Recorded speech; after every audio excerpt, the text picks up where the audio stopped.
I think we should start. Good afternoon. Feel free to sit on the floor, to have a taste of Sufism.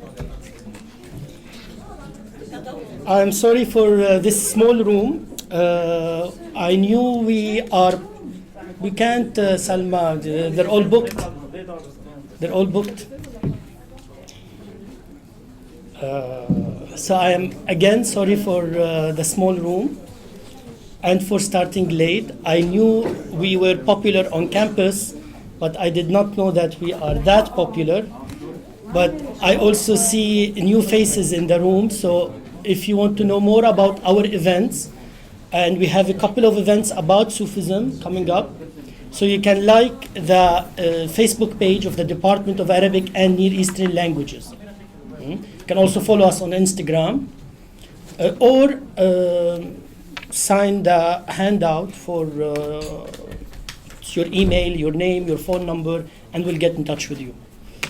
I'll attribute this successful audience, at least, successful attendance, to two things: the barakah of Sufism and the haiba of our Sheikh, Alexander Knysh.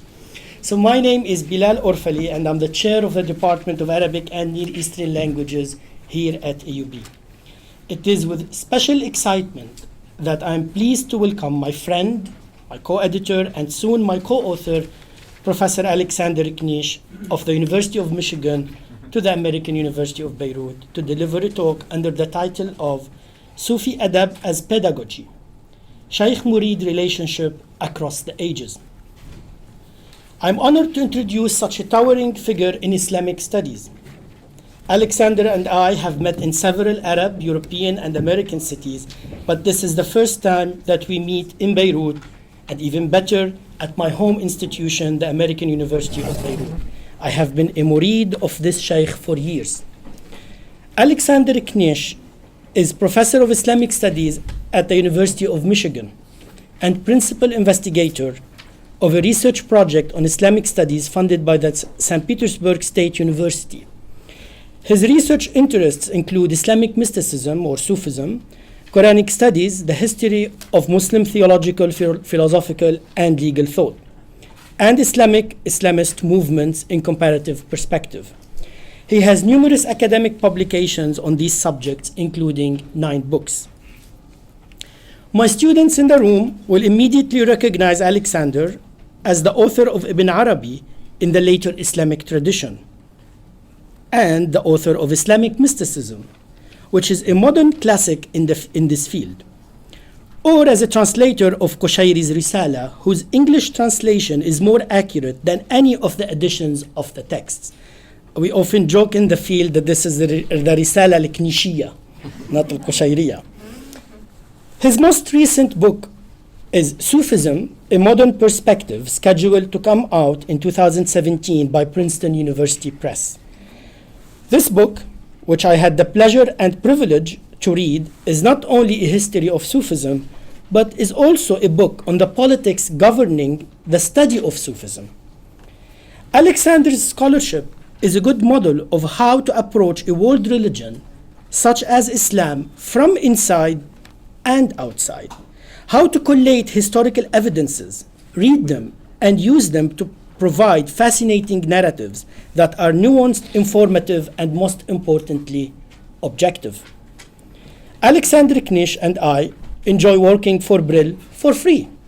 Believe it or not, Brill actually cleverly does this to you. You get addicted to working for them. Since 2005, Knysh has served as section editor for Sufism on the editorial board of the famous Encyclopedia of Islam, 3rd edition. He is also executive editor of the Encyclopedia of Islamic Mysticism and the handbook series associated with it, Brill, Leiden. I'm a co-editor of this encyclopedia and series. Alexander and I spent our afternoon working on a handbook on early Sufism. Working with him is a true pleasure. Please join me in welcoming Alexander Knysh at AUB.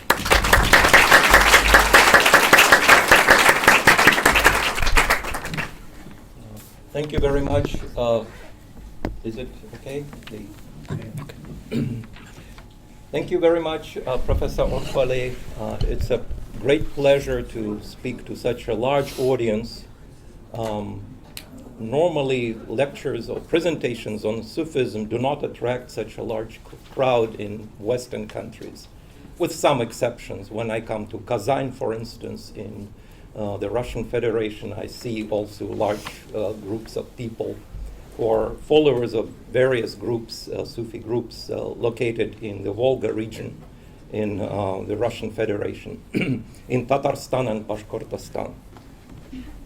So, yes, we're slaves of Brill. We work free, donate our time and our efforts and our eyesight to the noble task of publishing works in the field of Islamic mysticism or Islamic ascetic mystical tradition.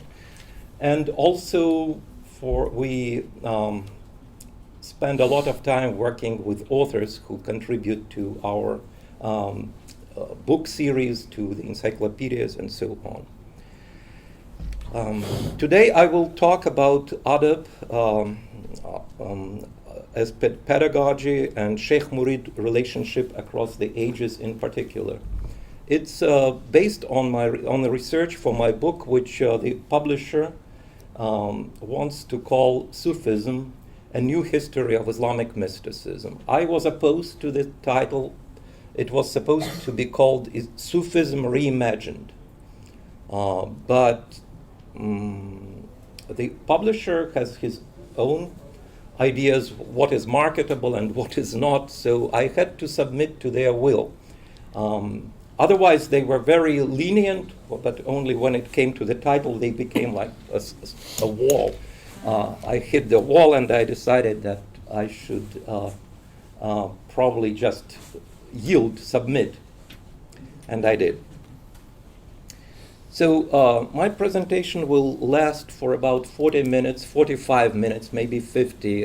Then after 50 minutes, I will wrap up my presentation and will take your questions. I apologize for the room not being large enough. No one expected such a great turnout of people. So, على هذا الصوفي من المنهاج التعليمي. That would be in Arabic, the الشيخ المريد العلاقة بين الشيخ المريد أبرز العصور. I will talk about this topic, and I begin with a classic of American anthropological theory, Clifford Geertz, who says, religion, by fusing ethos and worldview, gives to a set of social values what they perhaps need most to be coercive, an appearance of objectivity. In sacred rituals and myths, values are portrayed not as subjective human preferences, but as the imposed conditions for life implicit in a world with a particular structure. I use this epigraph, and you will see its relevance as I deliver my presentation. But Clifford Geertz studied Sufism in the Maghrib and then compared it to the area which he knew much better. It was Indonesia. His work was mostly on Indonesian Islam, which is very interesting and sometimes controversial. But his idea about religion sanctifying certain values and certain world outlooks appealed to me. That's why I chose an excerpt from his book as a starting point for my presentation. I begin with the Sufi Adab as the foundation of Sufi life. First of all, Sufi Adab, as we know it is based on our readings of the text. People like my colleague Professor Orfali and myself just rummage through the text, and then we discover the normative agendas pursued by the authors of this literature. What is normative? It means that the authors of these textbooks on Adab wanted Sufis or followers of ascetic mystical stream in Islam to behave in certain ways. And therefore, they described what they expected people to do, not what actually Sufis were doing. So the first question I have to pose, to what extent the Kutub fi Adab al-Sufiya are reflecting of the real lives of real Sufis in real conditions, historical conditions. And I come to the conclusion that although these sources are indeed normative, they are idealized patterns of behavior presented as the law followed by the Sufis. I'm not using the word law accidentally. Actually, Al-Ghazali says that Sufism is a Sharia al-Khassa. He uses this term, and I was struck by it at one point. So, despite the normativity of the sources, despite the normative nature of the Sharia al-Khassa as Sufism, we still are able to reconstruct how actual Sufis behaved under certain concrete conditions. Why? Because of what the Sufi literature describes, it gives not only just positive examples, but also negative examples. And the negative examples can be construed as deviations from the norm that give us a glimpse of what was actually happening and why the norms that were offered by the authors of the normative textbooks, why these norms were necessary, because certain Sufis behaved in unpredictable and controversial way, and therefore the authors of the books wanted to correct their behavior by giving this normativity to their narratives. Is this understood? Basically, there is an ideal norm that we find in the literature, but the same literature provides us with examples that help us to understand why the certain norms were articulated. Because the authors wanted to impose some order on the behavior of individual Sufis. They didn't always succeed in that. So I tried to find an English equivalent for adab, and I came up with good manners and proper conduct for Sufism. And then I used Sufi authors to identify what they understood to be good manners and proper behavior. First, how one should behave toward God himself. This is part of the adab. And the second part of the adab, how you deal with individuals within your community, with other Sufis, and also outside the community, the commoners. The idea that there are common people who are not initiated into Sufism looms very large in Sufism, and I will talk about this more. So Sufism, as I already said, quoting Al-Ghazali and Ibn Khaldun, is a Sharia Khassa. And this, of course, is very controversial from the viewpoint of the Salafis, who think that there is only one Sharia which they understand and which they want to implement in real life. So definitions of adab are legion. Practically every Sufi textbook on adab contains a definition of adab, which basically falls into these two categories: how one behaves toward God and how one behaves toward other human beings. But if you want the concrete ideas that we find in the adab literature, they stress, of course, sincerity, ikhlas, sidq, it's misspelled, it's sidq, S-I-D-Q, sidq. That is also means it's truthfulness in one's behavior. Khawf, as you know, it's fear of God. Taqwa is also fear of God. Haiba, that is being in awe in the presence of God. And what Sufi literature emphasizes is that Sufis should combine their internal state and their external behavior. All practically Sufi manuals agree on that. that al-zahir should coincide and should reflect al-batin, vice versa. Sufis also produce psychologists such as al-muhasibi, a person who investigates or examines his internal motives to determine what he actually intends, what the true intention of the human heart is. You know, al-amal bin niyat, it's a famous hadith, but Sufis took it really very seriously in order to determine what lies in the subconscious of human individuals, why they behave the way they do, why they go to the mosque, to show off, to demonstrate their piety to the people outside the community and inside the community they live in, or they go there for the sake of God, min ajli Allah, or min ajli al-haq.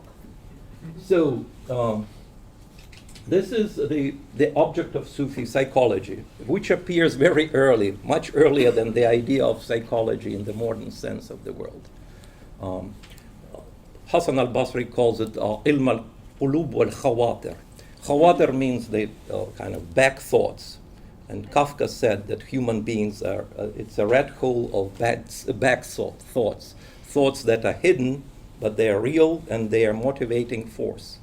And that's Hassan al-Basri, whether he actually was the first Sufi psychologist, we wouldn't speculate, but definitely there are ideas that are attributed to him by Abu Talib al-Makki, who says Hassan al-Basri was our father, the father of what he calls tasawwuf.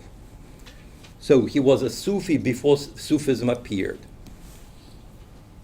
So why, again, I'm returning to Adab, which of course is, psychology is very important for Adab, because you examine your real motives in order to determine whether your intentions are good or bad. So to quote the most famous definitions of Sufi Adab, Sufis are the people of good manners, and all of Sufism is nothing but Adab. That's why Adab was chosen as the presentation. I've always been, and probably many of you have been fascinated by Ibn Khaldun. Yes, of course, he is such a towering figure. Father of sociology, he is called, father of everything, of all modern historiographical sciences. Like Hassan al-Basri, he is the father of many firsts. So, but he actually, when I started to read him closely, I discovered that he uses a lot of al-Ghazali, Ihya Ulum ad-Din, and in discussing Sufism in particular. What is fascinating about Ibn Khaldun is that he is an outsider to Sufism. He writes this with the same, like, le degré zéro de l'écriture,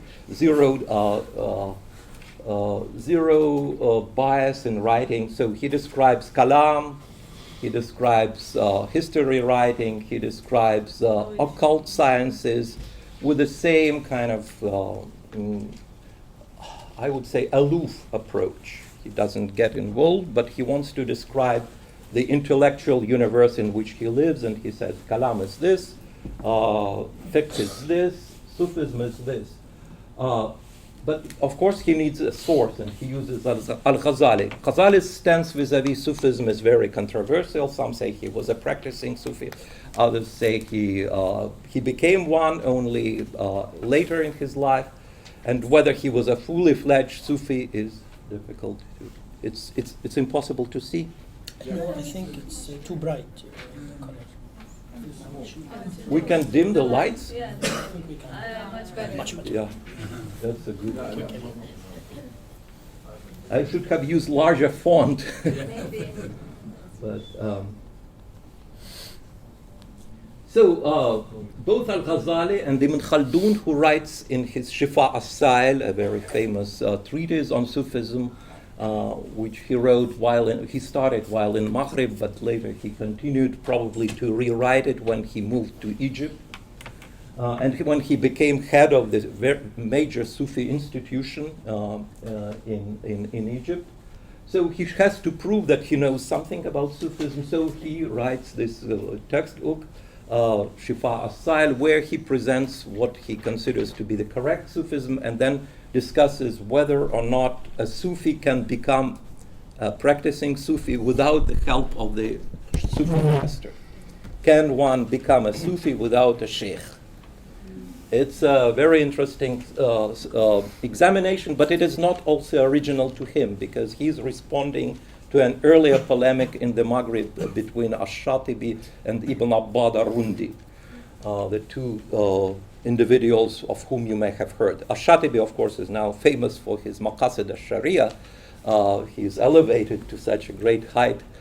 He lived in the 14th century. Ibn Abbad al-Rundi is also one of the favorite authors, translated into French and in English by my friend John Renard. In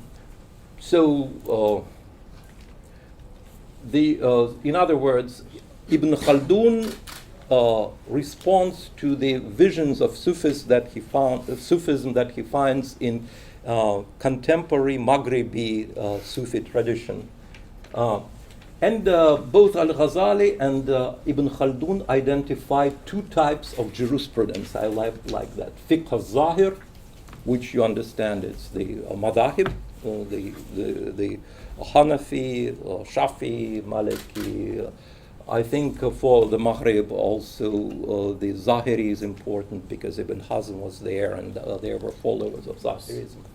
Ibn Arabi also mentions this in the 7th century Hijra, which is the 13th century. So it was there. This is Fiqh al-Zahir, and it is the domain of the body. So Fiqh al-Zahir regulates the actions of your limbs, the limbs, jawarih of your body. Whereas the actions and motives of the heart and the souls are regulated by inward jurisprudence, fiqh al-batin.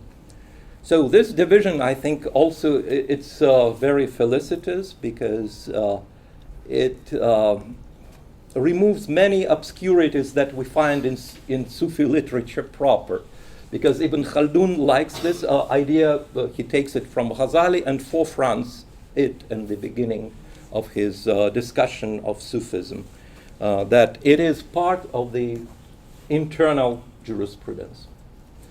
If internal jurisprudence allows the believer to enjoy piously the benefits, masalih, of his mundane existence, the internal jurisprudence secures him the benefits of the hereafter. And as I already mentioned, there should be a complete agreement between al-Zahir and al-Batin. Here, Ibn Khaldun and al-Ghazali agree with the earlier Sufi authors.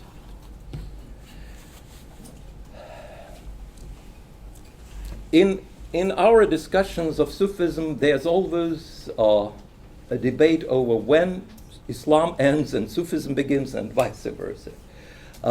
Today, many Western scholars, especially Carl Ernst, who is my respected colleague in the University of North Carolina, he insists that Western scholars tend to detach Sufism from Islam, reify, there is this nice term, reification, making it something tangible. They say they detach Sufism from Islam, thereby doing damage to the integrity of Sufism and Islam. And I agree with this in principle, but it turns out that Sufis themselves didn't quite see the situation from this perspective. They wanted to be special. And how they wanted to be special, they allegorized, internalized, and intensified the traditional moral and ethical values that were shared by the majority of Muslims. For instance, scrupulousness in food. If we read how Sufi were scrupulous, they wouldn't share a meal with a soldier because they considered his wealth to be ill-gotten. They would not go to an invited dinner in the official's house because they felt that the food served there was not halal, whereas, of course, for the majority of Muslims it was halal and so forth. It's just one example, but we find the same kind of extreme, I would say, approach in the matter of other traditional Muslim values, such as tawakkul. If people simply invoke tawakkul, fine. The ordinary people, the drivers like this tawakkul on every car in Pakistan or in the Arab country, tawakkul ala Allah. Yeah, everyone shares this. But how you practice tawakkul? The majority simply go about their business without paying much attention to the gods being the only true supplier of everything for sustenance. But a person who wants to internalize and practice tawakkul, he or she would go to greater lengths. He, for instance, would just sit in the yard of his house and wait for a chicken to jump into his lap. Then he would eat it. That, of course, these people, if they existed, it's a kind of hypothetical individual waiting, they died out because they simply stopped. Therefore, Sufis dedicate a lot of time to speaking where tawakkul ends and starvation starts. So you have to earn your livelihood, but you don't have to save anything for the next day. You should live with this moment. If you have some provision God provided you, then you can consume it in a good faith and be happy. So discussion of makasib is a large literature in Sufism, including al-muhasibi, for instance, what is permissible and not. What I'm talking about, and I can say the same thing, what is the sincerity, istiqama, shukr, sabr, sidqa, haya, and so forth, huzn, khushu'. Sufis tend to push everything almost to the very limit, but stop short of basically preventing human beings from existing, starving themselves, for instance, or surrendering any action, refusing to participate in any social interactions. But what I found also interesting, so they say everything should be internalized and intensified, every Muslim value, and that's what sets Muslims apart from the rest, Sufis apart from the other Muslims, from ordinary human beings in general. But they tend to elevate and to allegorize the implements of the Sufi costume. For instance, the khirka, the Sufi patched frock, becomes the sword belt of the profession of God's oneness. And the cap on the Sufi's head is understood as the crown of reverence, symbolizing his having freed himself from arrogance and pride. And when Sufis wear black, Sufis implicitly announces that their nafs has died onto this world. It's no longer active. Die before you die, as you know. There's a famous saying. So even this is what I call allegorizing approach. They allegorize elements of their life. They see a dimension outside that other people do not see. They see the whole world is an assemblage of allegories that Sufis interpret, and they insist that they are seeing what they call haqaiq, the true realities of things, whereas other people see only appearances, zawahir. These standards that I've described, and also this allegorizing tendency, eventually make for a very elitist ethos, that is, a way of being in the world, a pattern of behavior. Because very few people are able to implement such rigorous standards. And that's why there's a large dropout rate among beginning Sufis.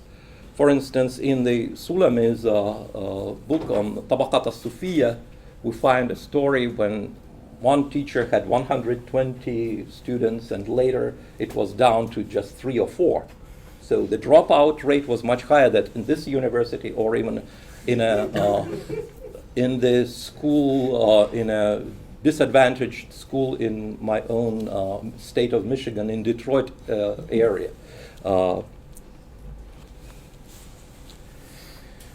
So once the Sufis realize that they are special people, they begin to theorize this idea. And one of the first Sufis to actually put this idea in writing was Abu Nasr al-Sarraj al-Tusi. Tus is an old city near present-day Mashhad in Iran, where Ghazali was born also, and it later became the Mashhad named after Ali Rida, one of the imams, the 8th imam of the 12 Shia. So Abu Nasr al-Sarraj, an Iranian basically with Arab connections. Most of the people actually I'm mentioning, they're Arabs who lived in Persian lands, whose mother tongue, their mothers were Persian, they spoke Persian, but by their ancestral names indicate that they were Arabs. Sulami, Sulaim, right? Qushayri, Qushayr, and At-Tirmidhi, although he has a Persian name, he's also had an Arab father. So it's an interesting that demographic that I won't be able to address in detail, but it also catches my attention as I read through these sources.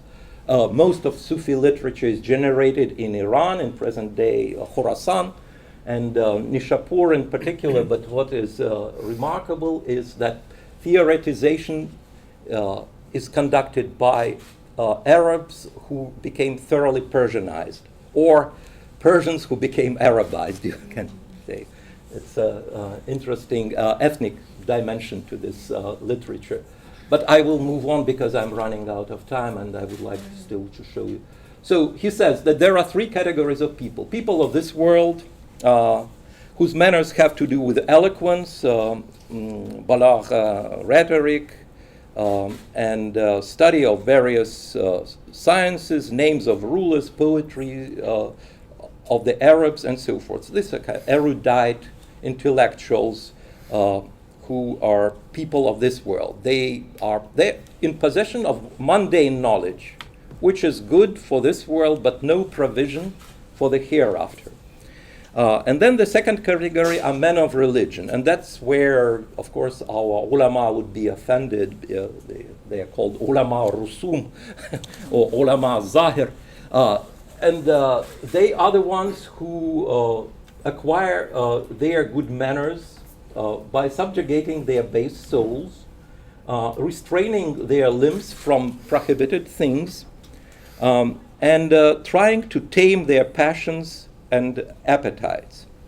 But they are not even, they're still not good enough for the Sufis. The next category is actually the Sufis, who themselves fall into 3 categories, which I will not discuss because I have. But they are called khususiyya or khawas, and their manners consist of purifying their good hearts, scrutinizing their inner thoughts. These are all elements of adab. Purifying the hearts, scrutinizing their inner thoughts, being faithful to their pacts, observing conditions required by every spiritual moment, waqt. In other words, you should behave as your instinct tells you in a given moment. You shouldn't think about the past or the present. You should live with the present. It's an ancient Greek idea which philosophers practice. There's a very good book by Ador which is called Philosophy as a Way of Life. That's how ancient philosophers wanted to live. Interestingly, this idea which we find in Greek culture, in philosophy, it made its way somehow into the ethos of Sufism. They also want to live with the present moment and enjoy it. Or if it is a bad moment, okay, you submit to it anyway. As they say, I submit to the commands of the moment. So what else do they do? They pay little attention to tempting thoughts. I already told you about the back thoughts that we all khawatir, yeah, which we all experience. And they implement the rules of proper behavior in striving towards God by being constantly in His presence and entering the stations of proximity to Him. What is it? It means that Sufis are experiencing the presence of God more directly and more intensely than any other group of believers. And that idea is, again, not unique to Sufism. We find it in Christian mysticism. There is a huge collection of volumes called The Presence of God, A History of Western Mysticism, by Bernard McGuinness. It will come to me. McGinn, M-C-G-I-N-N. So it's called The Presence of God, but Sufis do the same. They feel the presence of God in every moment of their existence, with every breath.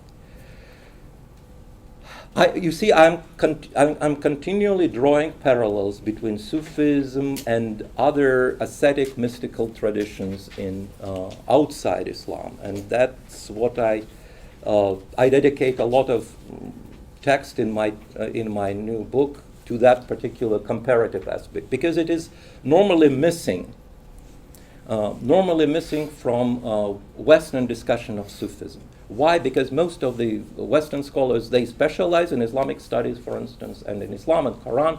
They know their stuff very well, but they don't know what happened before, who were Stoics, who were Epicureans, who were Manichaeans outside the Christian tradition, and who were Jewish mystics.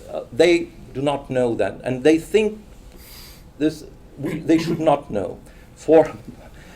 I think the future of our intellectual discipline lies in looking outside the borders. I always felt very comfortable talking only about Sufism and not thinking about other groups.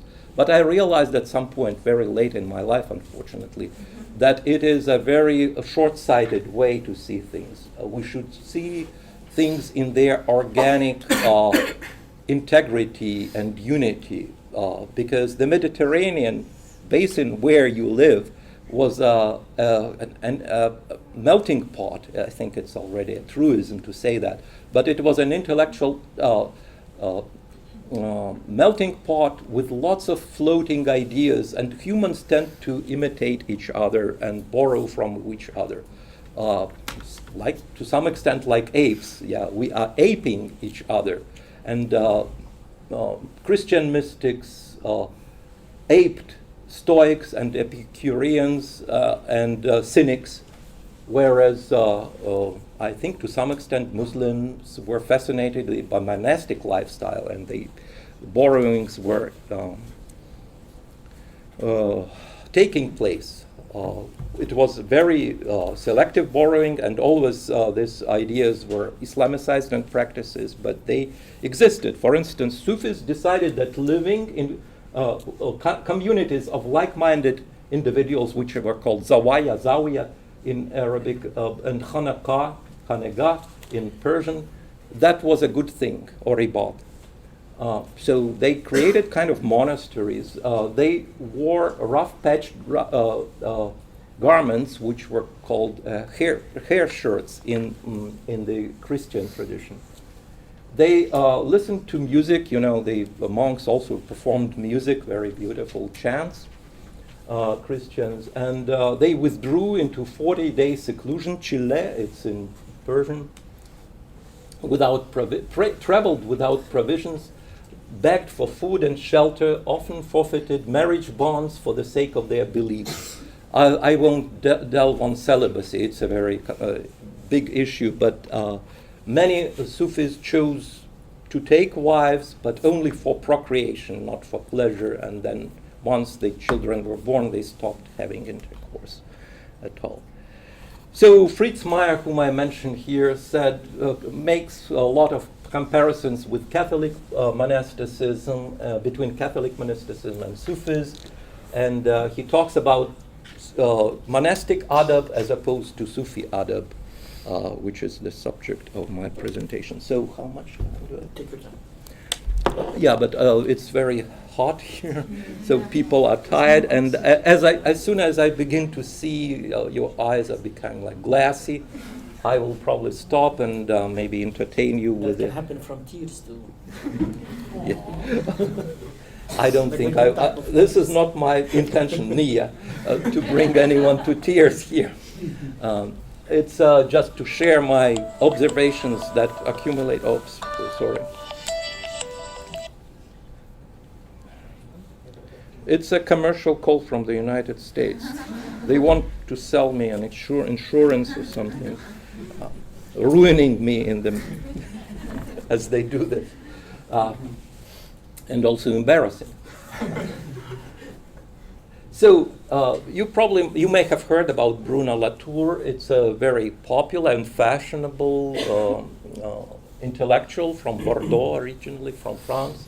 He wrote a book, Reassembling the Social, an Introduction to Actor Network Theory, which is abbreviated as ANT, so it's like ant. It's the insect. But there's a lot of things that he has to say, but what I like about, I selected this, a quotation from his work to focus on the role of sheikhs.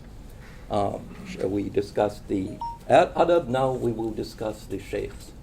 Any group needs some people to define who its members are, what they should be, and what they have been. These are constantly at work, justifying the group's existence, invoking rules and precedents, and measuring up one definition against the others.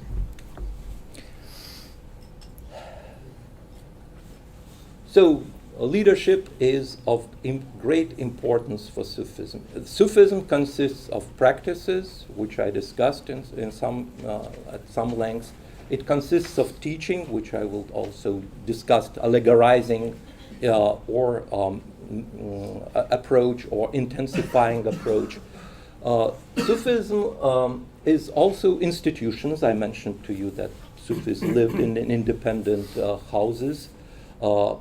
Originally, they, of course, assembled in the mosques like all the other Muslim groups, but then gradually they acquired their own structures, like brick and mortar structures, which are a very interesting phenomenon. And and now the relations between the leaders and their followers is another prominent subject that I would like to address.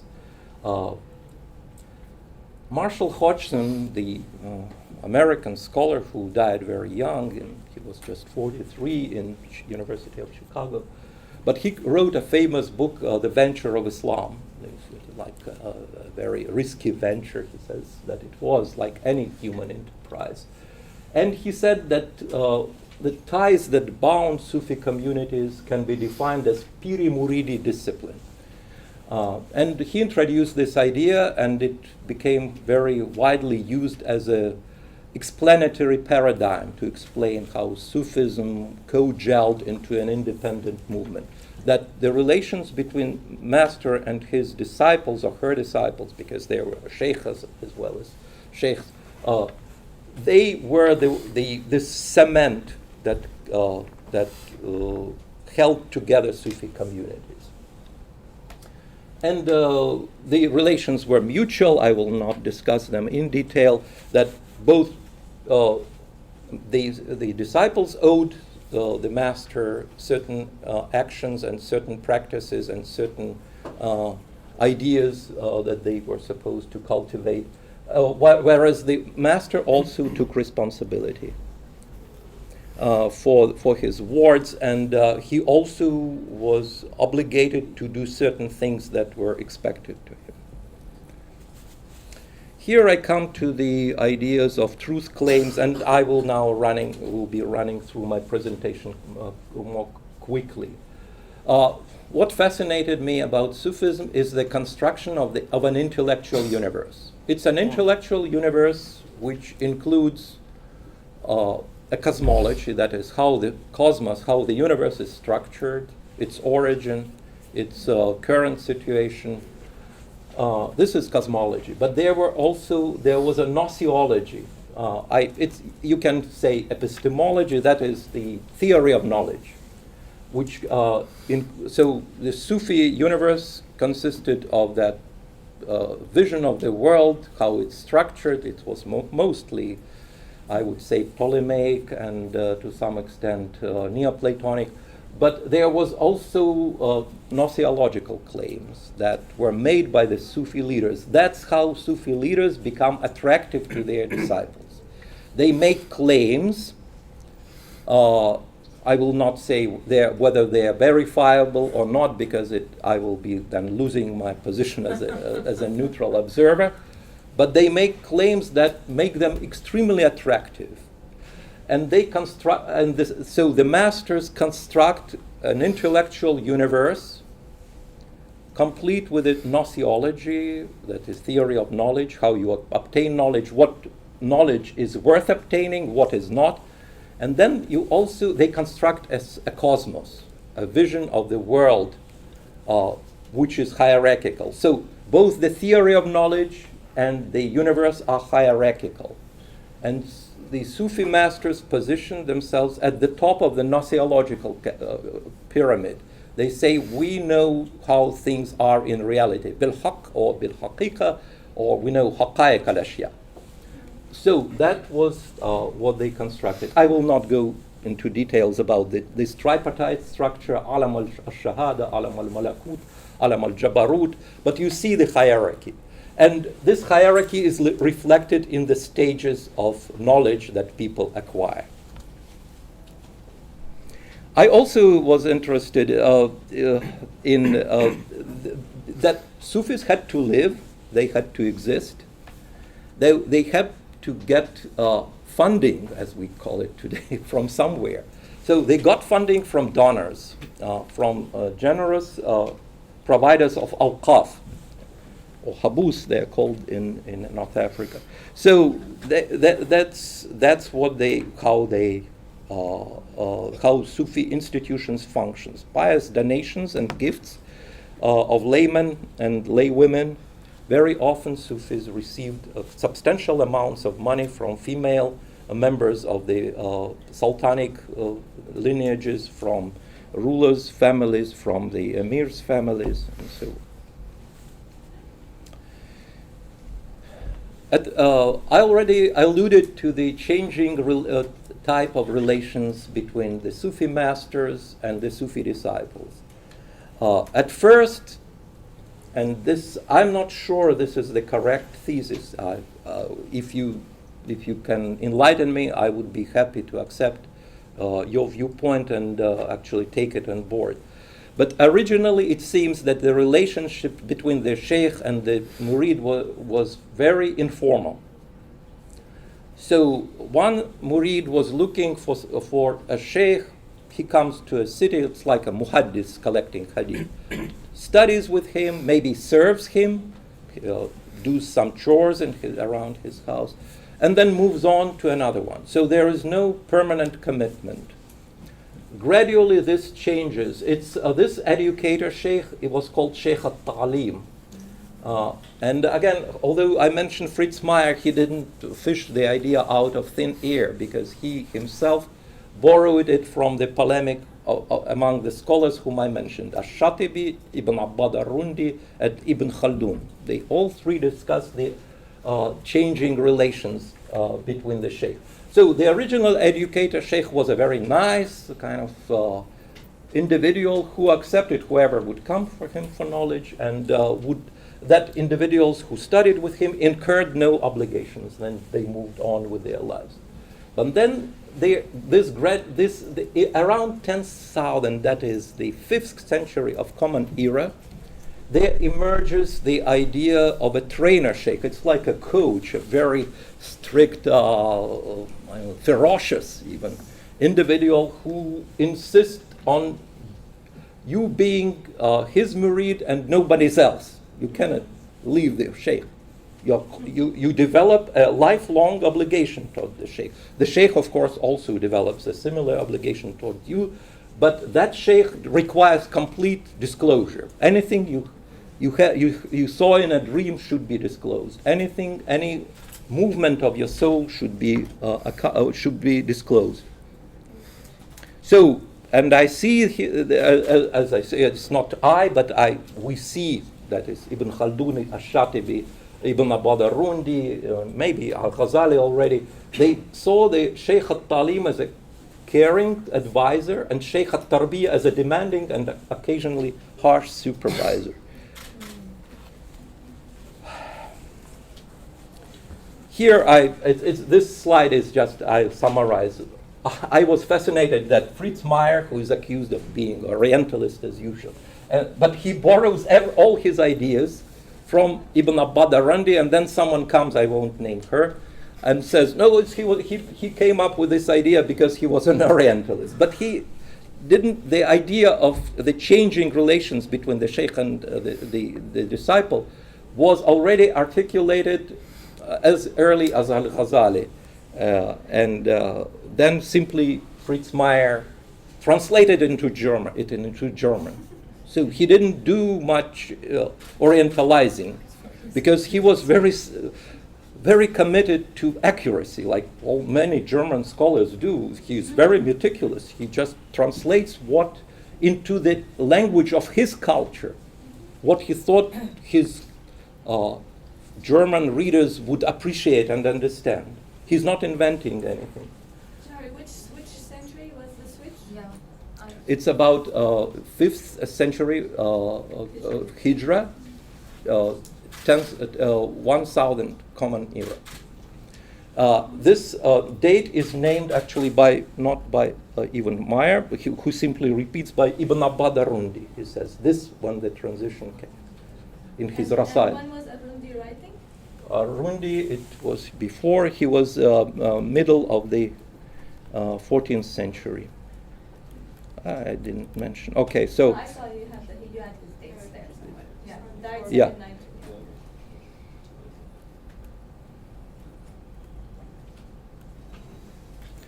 So, I'm going in the wrong direction. So time is, we have 5 minutes. 5 minutes. 5 minutes. Okay, then. But I have many more things to say. But I will just You can share the PowerPoint. Yes, I will share the PowerPoint.